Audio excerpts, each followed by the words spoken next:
भागवत गीता 17वां अध्याय। अर्जुन ने पूछा, हे कृष्ण जी, जो शास्त्र विधि को छोड़ श्रद्धा के साथ पूजन करते हैं, उनकी निष्ठा किस प्रकार की है? सात्विक है अथवा राजसी है अथवा तामसी है? श्री कृष्ण जी बोले, प्राणियों के स्वभाव से ही सात्विक, राजसी और तामसी ये तीन प्रकार की श्रद्धा है। सुनो हे अर्जुन, सबकी श्रद्धा अपनी प्रकृति के अनुसार होती है। पुरुष श्रद्धामय है, जिसकी जैसी श्रद्धा होती है वह वैसा ही होता है। सात्विक पुरुष देवताओं को पूजते हैं, रजोगुणी यक्ष राक्षसों को पूजते हैं और तामसी जन भूतों प्रेतों को पूजते हैं। जो लोग कपट, अहंकार, काम, विषयानुराग और आग्रह युक्त शास्त्र में न कहा हुआ उग्र तप करते हैं, वे मूर्खता से न केवल अपने शरीरस्थ आत्मा को बल्कि मुझे भी कष्ट देते हैं। उन्हें निश्चय पूर्वक आसुरी जानिए।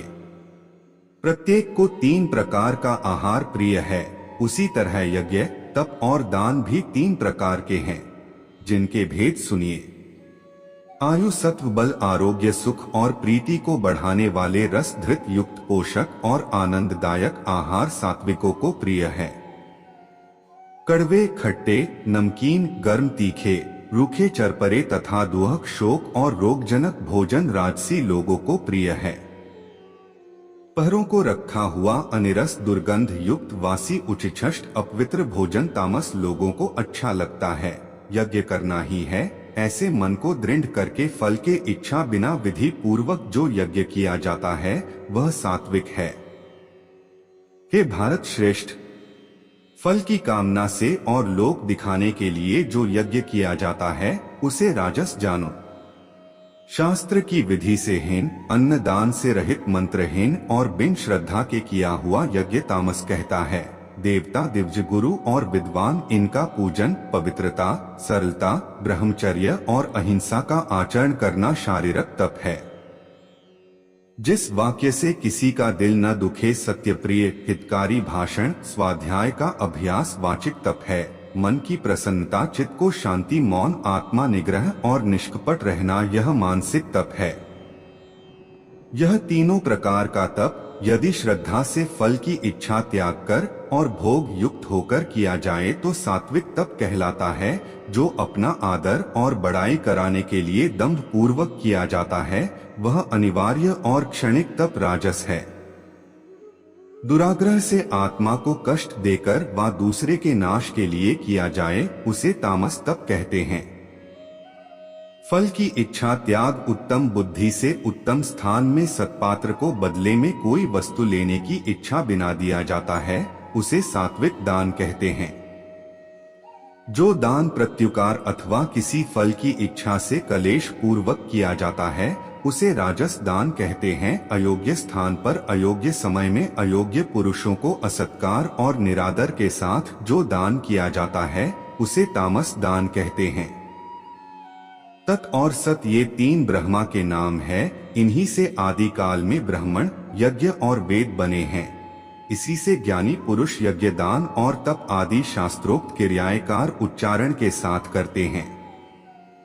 मुमुक्ष जन फल की इच्छा न करके तत् शब्द का उच्चारण कर यज्ञ, तप और दान करते हैं। हे अर्जुन, सत शब्द का उच्चारण सद्भाव और साधु भाव में किया जाता है तथा मांगलिक विवाहादिक कर्म में भी सत शब्द का उच्चारण करते हैं। यज्ञ, तप और दान में जो निष्ठ है उसे सत कहते हैं और ईश्वर प्राप्ति के अर्थ जो कर्म है यह भी। हे अर्जुन, जो कोई श्रद्धा से होकर मेरे निमित्त कुछ पदार्थ अग्नि में होम कर दान करे तप करे और जो सत्य कर्म करे तिनको मैं अंगीकार नहीं से, और जो कोई अपने पितरों के निमित्त दान करता है उसको वह भी अंगीकार नहीं करते हैं। श्रद्धा प्रीति से रहित होकर दिया हुआ दान किनको प्राप्त होता है सो सुनो, उसका फल भूतों की देह धार कर भोगना पड़ता है। भूत प्रेत उस फल को भोगते हैं, मुझको नहीं प्राप्त होता और मैं भी उनको नहीं ग्रहण करता हूँ।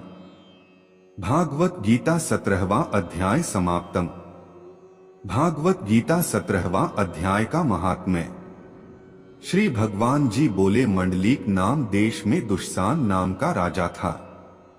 एक राजा किसी और देश का था। तिन्होंने आपस में शर्त बांधी, हाथी लड़ाए और कहा जिसका हाथी जीते सो यह अमुक धन लेवे। तब दूसरे राजा का हाथी जीता, दुशासन का हाथी हारा। कुछ दिन पीछे हाथी मर गया, राजा को बड़ी चिंता हुई।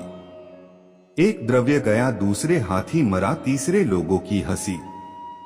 इससे निंदा चली, इन्हीं चिंता में राजा मर गया। यमदूत पकड़कर धर्मराज के पास ले गए। धर्मराज ने हुक्म दिया, यह हाथी के मोह में मरा है, इसको हाथी योनि देवो हे लक्ष्मी। राजा दुशासन संगलदीप में जाकर हाथी हुआ। वहां उस राजा के बहुत हाथी थे। दिन में आया, उसे पिछले जन्म की खबर थी। मन में बारंबार यही पछतावे कि मैं पिछले जन्म राजा था, अब हाथी हुआ हूँ। बहुत रुदन करे, खावे पीवे कुछ नहीं। इतने में एक साधु आया, तिसने राजा को एक श्लोक सुनाया। राजा बड़ा प्रसन्न हुआ, हे संत जी कुछ मांगे। उसने कहा, और मेरे पास सब कुछ है, एक हाथी नहीं है। राजा ने सुनकर वही हठी दिया। ब्राह्मण अपने घर ले आया, दाना रात को दिया। वह खावे नहीं, पानी भी नहीं पिए। रुदन कर मन में विचार कर कि कोई ऐसा हो जो मुझे इस योनि से छुड़ावे। तब उस साधु ने महावत को बुलाया, पूछा कि इस हाथी को क्या दुहक है, खाता पीता कुछ नहीं। महावत ने देखकर कहा, इसको कुछ रोग नहीं है। तब साधु ने राजा से कहा, हाथी खाता पीता कुछ नहीं, बस रुदन करता है। यह सुनकर राजा आप देखने को आया। राजा ने भले 2 वैद्य बुलाए और महावत को भी हाथी दिखया। उन्होंने देखकर राजा जी से कहा, इसको कोई मानसिक दुरहक है, देह को कोई दुहक नहीं। तब राजा ने कहा, हाथी तू ही बोल, कह तुझे क्या दुहक है।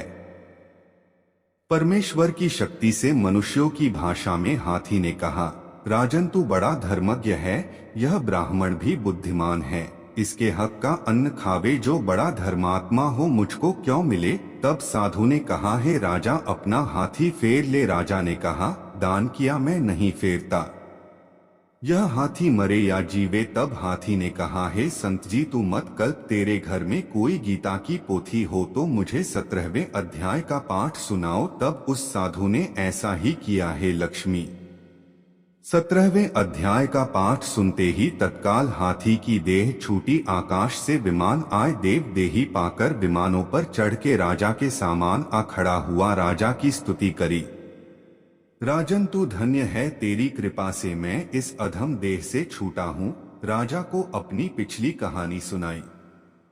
हे राजन, मैं पिछले जन्म में राजा था, हठी मैंने लड़ाए थे, मेरा हाथी हार गया था, मैं उसी गम में मर गया। धर्मराज की आज्ञा से मैंने हाथी जन्म पाया। मैंने प्रार्थना की, मेरी गति कब होवेगी। धर्मराज ने कहा, गीता जी के 17वें अध्याय का पाठ सुनने से तेरी मुक्ति होवेगी। सो तेरी और संत जी की कृपा हुई, मैं बैकुंठ को जाता हूँ। देवदेही पाकर बैकुंठ को गया, राजा अपने घर आया। 17वें अध्याय का महात्म्य समाप्तम। दोस्तों, आपको वीडियो कैसा लगा ये हमें कमेंट बॉक्स में जरूर बताएं। अगर आप चैनल पे नए हैं तो सब्सक्राइब करें और बेल आइकॉन पर क्लिक करें ताकि वीडियो डालते ही आप तक नोटिफिकेशन पहुंचे।